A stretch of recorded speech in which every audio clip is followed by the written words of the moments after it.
Now, if you're coming from a language such as Java or Python or PHP, you may be used to the concept of throwing exceptions when parts of your code encounter errors that they cannot handle. Now, Go is certainly different to these languages as it does not feature exceptions at all. You can certainly use the panic keyword, however, it's recommended to avoid using this for most situations. Now, instead of panicking and trying and catching, as you would do in these other languages, what Go developers tend to do is define errors and pass these errors as values. Now, typically, when you call a function, it will more often than not return two or more values, with the last value being an error, and you can check to see if that error is nil.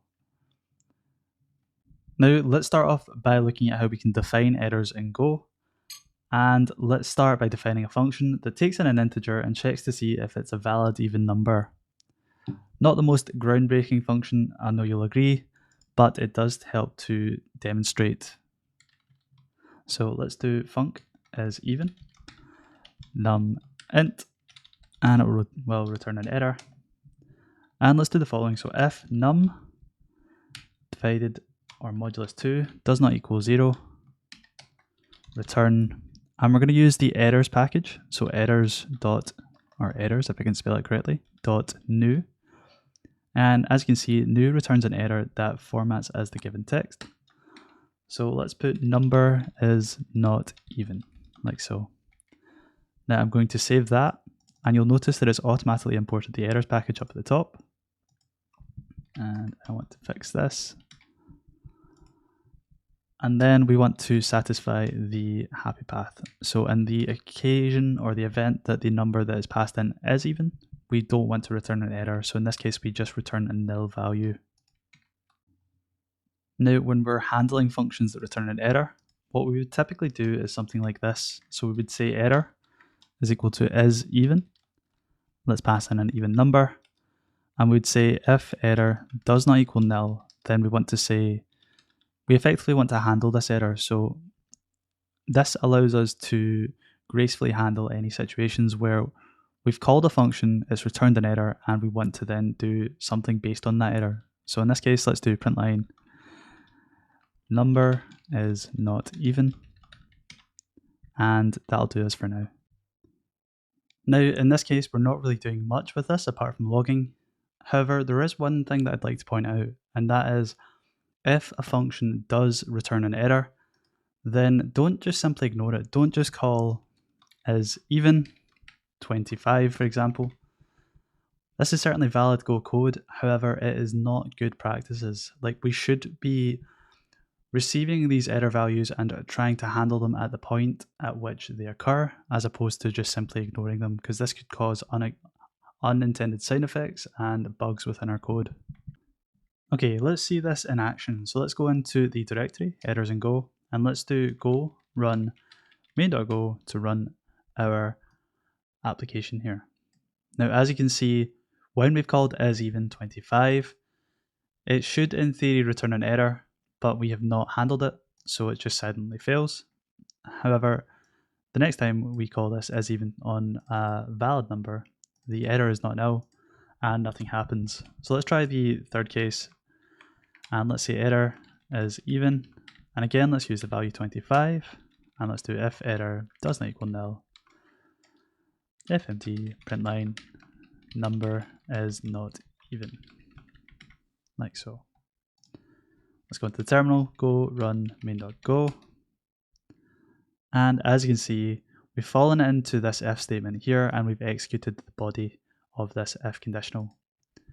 Now, as stated before, the errors are values, so we can actually print out the value for this error. So let's do error.error, like so, and then let's do go run main.go. And as you can see, it's printing out the same thing because the error value is the same as the one that we've defined within the is even errors.new function call here. Now, in more complex functions, you'll typically have multiple different types of errors that are returned and that you could expect when you're calling. So for example, say we wanted to do a check to see if a value is less than 1, or less than 0 I should say. If it is a negative number, then we can return a different type of error. And depending on our logic within the function that's calling it, we could then handle that error differently using assertions. Now, the way to do this is we can define a couple of errors at the top, and these are going to be named errors. So error is less than 0 for the first one. And let's do errors.new number less than 0, like so. And then let's also do the one for the even or not even, is not even. And let's do errors.new number is not even, like so. Now with this defined here, we can then copy that and replace the original errors.new return statement here. And we're effectively doing the same thing. However, now that we've made this change, we can then do an assertion to say, if we do have an error, we can then say if error is equal to error is not even, then fmt println error is not even thrown, like so. And let's try this out. So go run main.go within the terminal. And as you can see, it's caught the fact that this has returned an error as the error is not nil. And then we've been able to do a further assertion to determine the type of error that we've returned. So in this case, it has returned an error is not even error. And we've then subsequently printed out error is not even thrown here. Cool, so that's all we're going to cover within this video. Now, just to recap, in this video, we've looked at how we can return errors from functions and define new errors using the errors package as well as the .new function here. And we've then looked at how we can define top-level error values, which we can then return, and finally do assertions on, like we have done here. Now, the one topic I'm not going to cover is the ability to wrap and unwrap error values. However, I'm going to leave a link to one of the official Go blogs, which mentions how you can do such a thing if you'd wish to look at that. Now, the reason I'm not covering this is it's quite an advanced use case, and it's not something I tend to use myself unless it was absolutely required. It's not really going to be used for the majority of beginners when they're starting out their Go development lifecycle. It's only when you start to really dive deeper into the language and start to dive deeper into more complex code bases that you'll tend to need this. So that's why I'm putting it off for a future video. Now, in this section of the course, we're going to be taking the fundamental concepts that we've learned in the previous sections and trying to paste them all together into some bigger project that is more substantial and gives you more of an idea of what development in Go is actually like. Now, the goal for this section of the course is to build a command line interface tool, or a CLI for short, that will allow us to effectively do a couple of things on our machine. And we could do a wide variety of things like image processing or doing things like pinging various network IP addresses. The choice is really up to us. We're not going to pigeonhole this into one particular topic. We're going to leave it quite vague and quite open so that we can then explore further topics as we go along. Now, in the previous sections of this course, we've done pretty much all of our learning through a single main.go file within package main. Now, that isn't typically representative of how we would develop in the real world.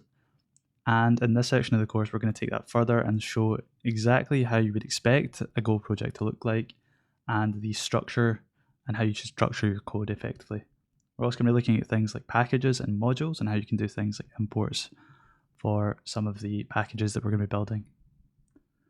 Now, as always, if you have any feedback on this project, or if you require any additional support, then please feel free to jump on the Tutorial Edge Discord server.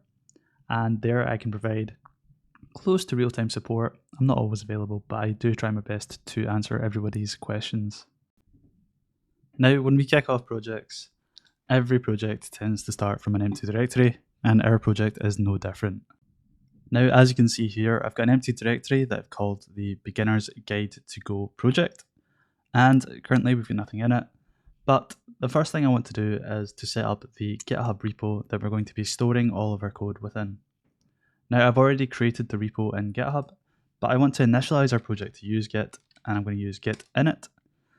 and then I'm going to do get remote add origin and then the URL to the project.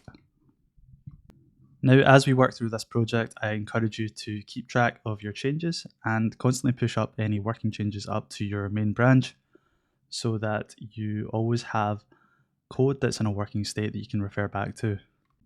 If you want to keep track of your changes that aren't working, I would recommend branching off and pushing all of your changes to a branch, getting that branch working, and then trying to do a pull request back into main just to keep good Git practices in place.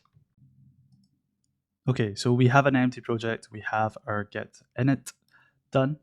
The next thing we want to do is run go mod init, and then we're going to use the URL, which is github.com/tutorial edge beginners guide project, like so. Now that's going to go ahead and create a go mod file. Now, if you're coming from a language such as Python or JavaScript, then I like to think of the Go mod file as akin to the requirements.txt file or the package.json, in which you would store all of your project's dependencies. However, the main difference is you don't tend to update the Go mod file yourself as a Go developer. You tend to use commands such as go get, and it will automatically add these dependencies to your Go mod file for you.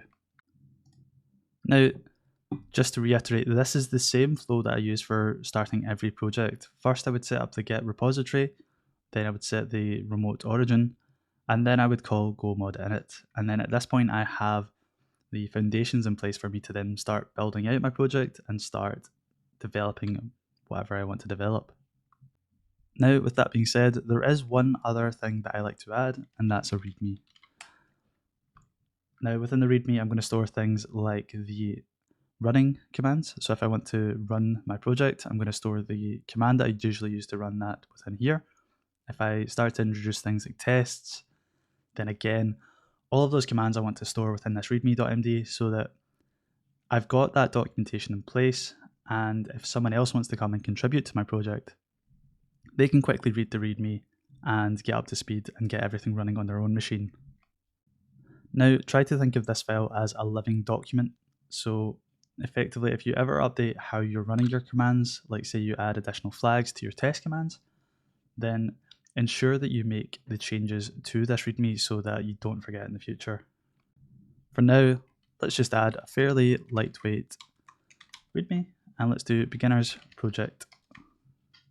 Let's do loads of equals to indicate that this is the title. And then let's do running locally. And we're going to do bash. And we don't really have the command just yet, so I'm going to put in a placeholder, which is go run main.go, like so. We can update this when we know where our main.go file is going to live and how we expect to run this in the future. Cool. So at this point, we have just about everything in place.